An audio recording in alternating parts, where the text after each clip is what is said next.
सन 1492 में Christopher Columbus के under 3 जहाज़ों को मॉडर्न डे स्पेन से वेस्टर्न अटलांटिक ओशन में बिना किसी मैप के भेजा गया। उनका असल काम था देशों की खोज कर, जिसके कुछ ही महीनों के बाद वो बहामास के पास जाकर रुके, वहां से क्यूबा और आखिर में हिस्पनियोला। उस समय यह उनके लिए अमेरिका की पहली खोज थी। हालांकि ये भी सच है कि यूरोपियन लोगों के लिए यह सदियों से चली आ रही खोज का बस एक अध्याय था, जो यूरोपियन खोजियों को दुनिया के हर कोने तक लेकर जाएगा। हालांकि इतिहास में ये सारी खोजें सिर्फ देशों की खोज है, ना कि मानवता की, क्योंकि जब क्रिस्टोफर कोलंबस 1492 में यूरोप से रवाना हुए, तब तक बाकी मनुष्य जो पहले से उन जगहों पर मौजूद हैं, उन्होंने बहुत कुछ खोज लिया था। यूरोपियन और बाकी दुनिया अमेरिका से अनजान थी, पर यहाँ पर मनुष्य कम से कम 15,000 सालों से रह रहे थे। और कोलंबस भी केवल पहले व्यक्ति नहीं थे जो इन कॉन्टिनेंट तक पहुँच पाए हों। यह माना जाता है कि कैंडिनन विहान विकिंग 1021 के आसपास ही न्यू फाउंडलैंड पहुँच चुके थे, जो फिलहाल कनाडा है, जो कि कोलंबस की यात्रा से लगभग 5 शताब्दी पहले का समय है। और यह भी माना जाता है कि अमेरिका के दूसरी तरफ पैसिफिक ओशन में मौजूद सी फेरिंग पोलिनेशियन ने साउथ अमेरिका के लोगों की खोज की और उनके साथ कांटेक्ट में आए।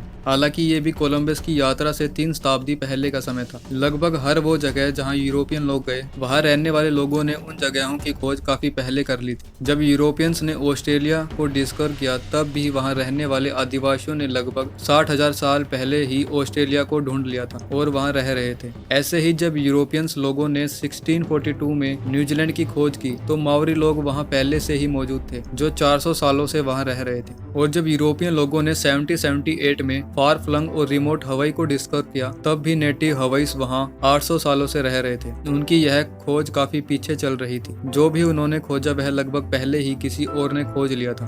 तो ये सब हमारे मन में एक सवाल पैदा करता है कि आखिर यूरोपियंस ने हकीकत में क्या खोजा होगा, जो उनसे पहले किसी और ने ना खोजा हो। इसका जवाब इतना आसान नहीं है जितना आप समझ रहे हैं। वास्तव में इसका जवाब काफी मुश्किल है। तो चलिए आज हम इस वीडियो में यही समझने की कोशिश करते हैं।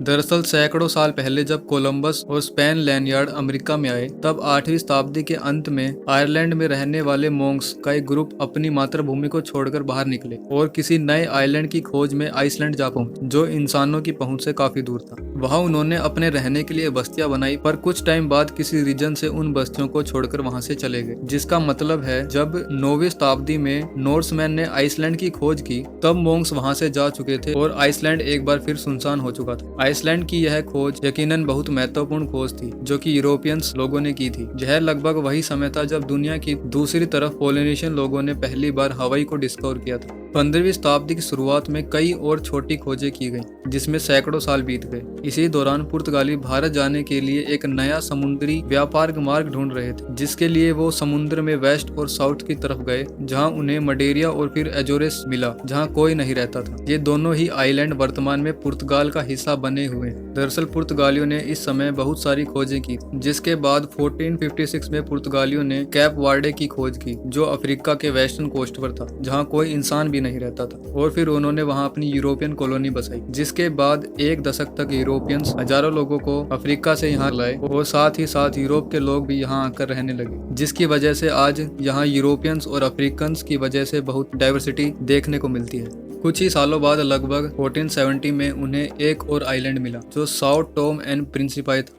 जो गल्फ ऑफ गिनी के बीच और अफ्रीका की वेस्ट कोस्ट लाइन की तरफ था। जैसा उन्होंने कैप वार्डे के साथ किया था, वैसा ही कुछ यहाँ किया। उन्होंने गलती से मिले इस आइलैंड में कॉलोनी बनानी शुरू कर दी और यहाँ पर अफ्रीका से लोगों को बंदी बनाकर लाए और उनसे जबरदस्ती काम कराते रहे, जिससे यहाँ काफी ज्यादा अशांति फैल गई थी, क्योंकि यूरोपियंस अफ्रीकन लोगों को लगातार टॉर्चर करते रहते थे। 1975 तक यूरोपियंस इन दोनों आइलैंड पर राज करते रहे, जिसके बाद फाइनली इन दोनों आइलैंड को आजादी मिल गई।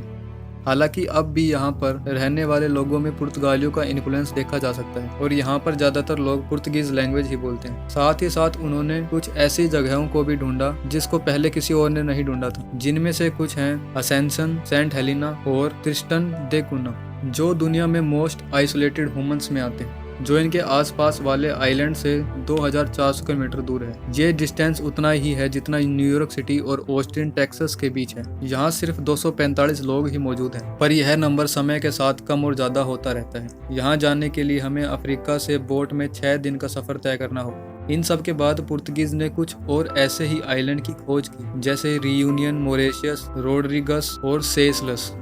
साथ ही ये भी सच नहीं है कि इन आइलैंड्स को पुर्तगालीज ने ही डिस्कवर किया था, क्योंकि मरेबी लोगों ने इन जगहों को एक शताब्दी पहले ही ढूंढ लिया था, पर तब उन्होंने यहाँ रहने की कोशिश नहीं की और ऐसे ही यहाँ से वापस चले गए। अगर हम इन सब चीजों को छोड़कर देखें तो हमें पता चलता है कि पुर्तगीज लोगों ने टोटल 3800 स्क्वायर किलोमीटर के आइलैंड को खोजा, जो पूरी दुनिया में फैले हुए। यहाँ टोटल 3.5 मिलियन पीपल रहते भी हैं। ये इतना ज्यादा भी नजर नहीं आता, लेकिन यह यूरोपियन लोगों के द्वारा डिस्कवर किए गए आइलैंड से लगभग 20 गुना ज्यादा है। अगली महत्वपूर्ण खोज स्पेनिश लोगों ने की।